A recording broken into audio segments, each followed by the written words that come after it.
On today's video, we take a look at some cards that you definitely should be keeping your eye on.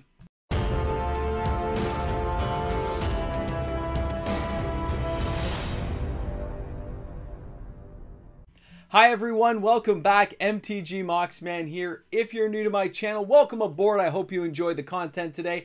And of course, for all my regular viewers, welcome back everyone. I hope you're having a fantastic day today. Everything's going awesome and we're going to have some fun. So when you're thinking about cards to watch, I've told people in the past, I go with what my gut tells me. I look at a card, I look at feasible options for that card, even if the card doesn't look good now. Is there potential to make it good later? Because Wizards has a habit of when cards don't look good at first, there's actually a twist to it later on that makes that card very playable by giving it a different add-on mechanic from a different card. So always keep your eyes open for that stuff when you're into this type of looking at cards. Now, the financial side of things. Let's face it, a lot of people out there don't look at this card game as just cards. They look at it as a way of making money, as a way of carrying forward massive profits by buying and selling cards on the secondary market so they can get ahead. I myself have sold lots of cards in my time where I have made money, and I've also kept lots of cards because I just can't let them go. I'm sure a lot of you fall on either side of that fence or somewhere in between. But as with anything, when you're collecting these type of cards and you're expecting to make a profit, 1 minute that card could be riding high, especially if it's a reserve list card, and then some other card Wizard prints makes it not as good or brings it down a notch, or people just don't play it anymore because a better card comes out and it just crashes. Cards that can be reprinted, always expect them to get reprinted, but the time gap between reprintings and how Wizards reprints now actually still keeps them quite pricey. You could reprint Cabal Coffers, but they're not printing it at Uncommon, are they? No. They're printing it at Mythic. And when something is printed at that Mythic level, instead of reprinting it at an Uncommon, you're keeping it at a certain price point. They're making sure it stays high enough that players can depend on that for a certain amount of value when they're buying a product that is overly priced from Wizards. When Wizards puts out a collector booster set that had Cabal Coffers, Modern Horizons 2, they made sure it was in there, awesome, but they also made sure it was in a pricey product so they're getting their cut. Even if it's not in, say, a Secret Lair super drop, you're seeing it in a pricier product, so they're still getting their cut. But as that product hits the secondary market, they know they're not going to reprint it right away, so people can gobble up some of those cards, especially the guys who have a lot of money to spend, and carry that forward as an investment vehicle to transfer into other products later on, or possibly sell in the flip gap time of a couple of years before they would ever reprint a card like that again. It happens with a lot of Magic cards nowadays. So I put together a group of cards today that I thought would be interesting to take a look at, and I'll explain why I think some of these cards have the potential to go a lot higher. Now, some of these are reserve lists, but others are not. So let's take a look together and see what we got going here. Card number 1. All right, so Yavimaya Cradle of Growth has been on a real downward spiral since its printing. You see it just come down, like whatever, it's just gone down. Now, I don't care. It has value to me. The fact that each land becomes a forest type, I'm assuming this card has been going down because it hasn't found its home yet, okay, in a lot of decks. But also on that side note, that it came out so much. There were so many printings of it. You've got the full art version, the regular version, the full art foil version, the retro foil version. You see what I'm talking about? There's a lot of options for this card. But it's only in Modern Horizons 2. And that's a pricey product. So chances are, this card is going to continue to rise in value over time. And this bottoming out is nearing the end of the bottom before it starts to rise up again. So if you wanted to grab a few copies when it's only 10 or 12 bucks, this is not a bad time to get a few copies of this. And why not get some of the more pricier ones, the full art retro foils and stuff, the really cool ones, because they're going to be cost comparable, very nicely done, and they will rise quicker later on when people want that bling value for a deck. It's very interesting to see. So it's a great card. Something to keep your eye on is cards like that have that potential to be like, hey, this cycle could be completed later. We can make a lot of money if it only came out in one set. Remember that? Remember Force of Negation, right? They reprinted it, sure, but only in a specialty. They didn't bring it back in a regular set, which is what Wizards has been doing lately. Keep your eye on the ball and look where that money can be made.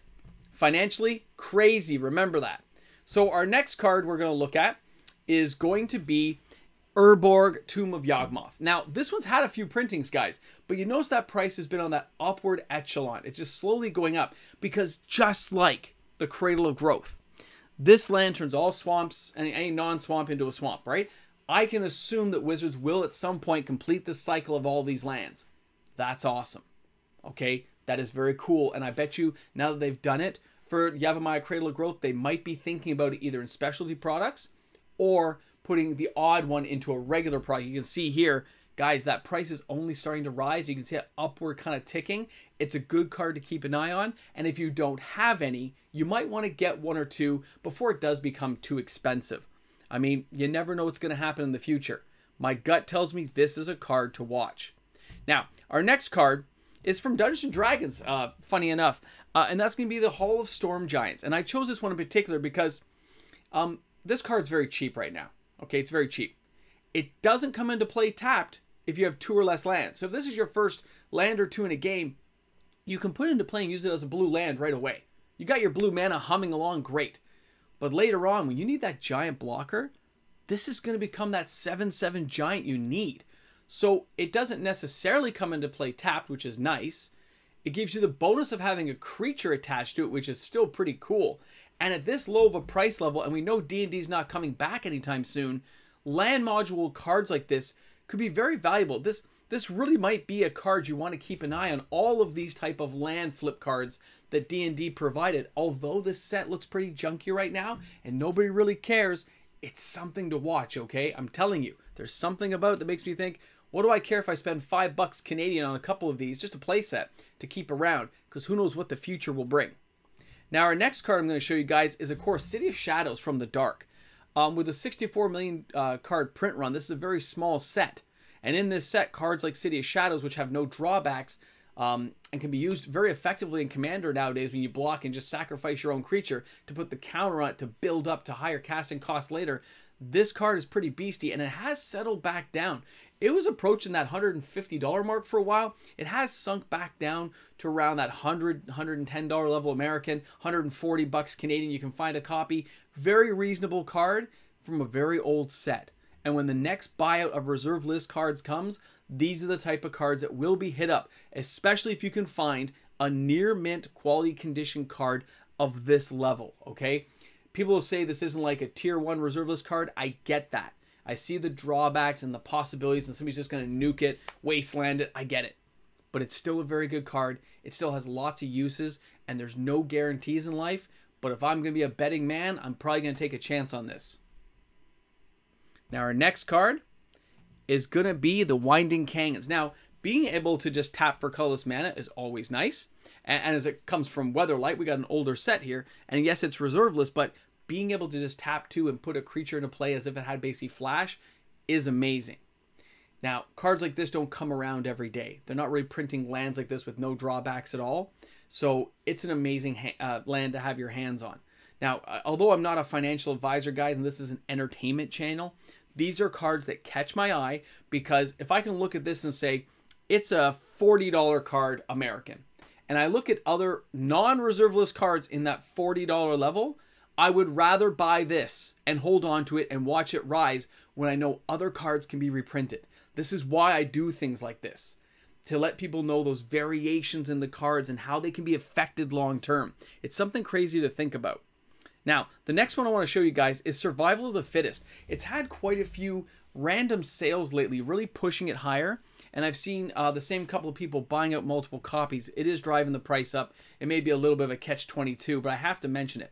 It is a good card. It has lots of uses in a lot of decks.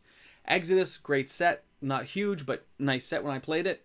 At $269 American, yeah, the card's pricier, but if you don't have one, it's going to get out of price range eventually. So it's a card to watch because it's, again, only in one set. It's not like Alpha, Beta, Unlimited that had multiple types of printings of Moxes. You know, Alpha Moxes, Beta Moxes, Unlimited Moxes. It's only in this set.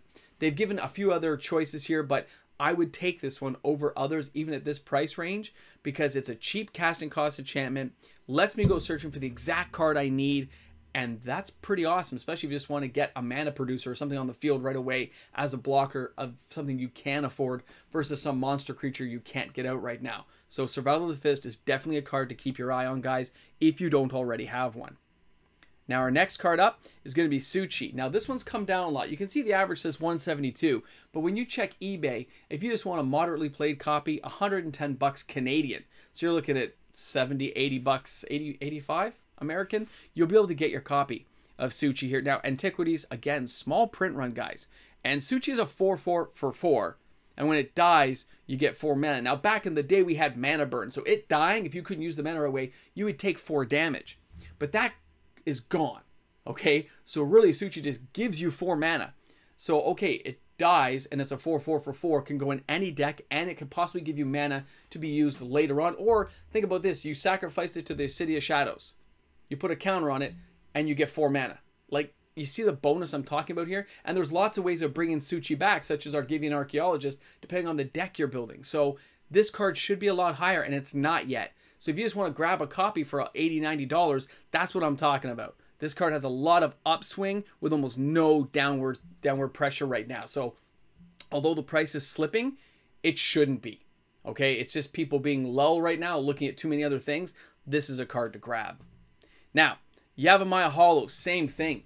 This thing really peaked up there, you can see. Right, 2020, it really started to rise there when we had the big buyout. A card that comes into play, and I've always said this for mana bases, it doesn't come into play tapped. It has no drawback. But you have this amazing ability to regenerate a creature and keep it alive in those times of need. Oh, my poor birds of paradise. Keeping you alive is so important.